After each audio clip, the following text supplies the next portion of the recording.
Salut tout le monde, on se retrouve aujourd'hui pour une nouvelle vidéo où on va parler actualité, séries et films avec aujourd'hui 4 news. On commence avec le spin-off de la chronique des Bridgerton qui sera consacré à la reine Charlotte. On en sait un peu plus aujourd'hui puisqu'il y a eu un teaser qui est sorti. Ce spin-off sort le 4 mai, mais au-delà en fait d'avoir cette information, on a eu également des images du coup de la série. Je suis vraiment curieuse de voir ce qu'il va se passer dans ce spin-off puisqu'il concerne la reine Charlotte et c'est un personnage qui n'existe pas dans les livres. C'est un personnage qui a énormément de charisme et énormément de caractère, du coup voilà, je me dis que ce spin-off peut être très intéressant. Et j'ai bien aimé la bande-annonce qui nous plonge vraiment dans le contexte de ce spin-off, mais qui rappelle également la série originale.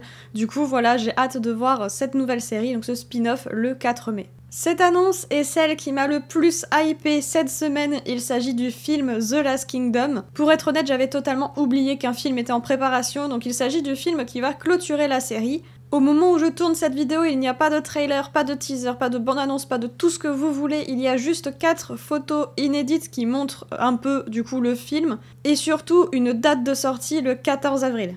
D'ailleurs, sur ces 4 photos, on peut retrouver une partie du casting, et vous le savez peut-être, mais j'adore Uhtred, et j'adore également un personnage secondaire qui s'appelle Citrix, que je trouve juste incroyable, et je l'ai vu sur ces photos, donc je suis super contente de retrouver du coup mes personnages préférés. J'hésite même à me refaire la dernière saison avant la sortie de ce film, histoire de me remettre dans le contexte, parce que c'est vraiment une série que j'adore et que j'ai un peu oubliée depuis sa sortie, donc je pense que je vais faire ça, histoire d'être prête pour la sortie de ce film le 14 avril.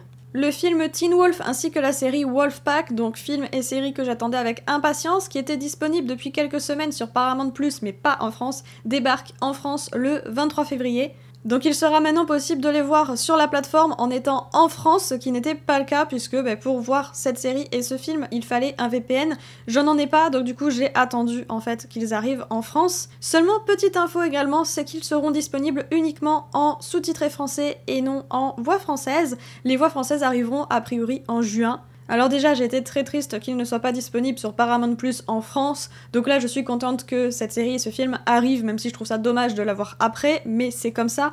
Mais maintenant, quand je vois qu'on a que le sous-titre et qu'on a la VF que en juin, je trouve ça encore plus dommage en fait, que vraiment il faille attendre aussi longtemps. Après, c'est comme ça, je peux comprendre que ça prend du temps aussi de faire du doublage, c'est déjà bien qu'on l'ait. Honnêtement, j'aurais regardé en sous-titré, donc c'est pas très grave pour moi, mais je sais que beaucoup attendent du coup la version française pour pouvoir regarder cette série et ce film.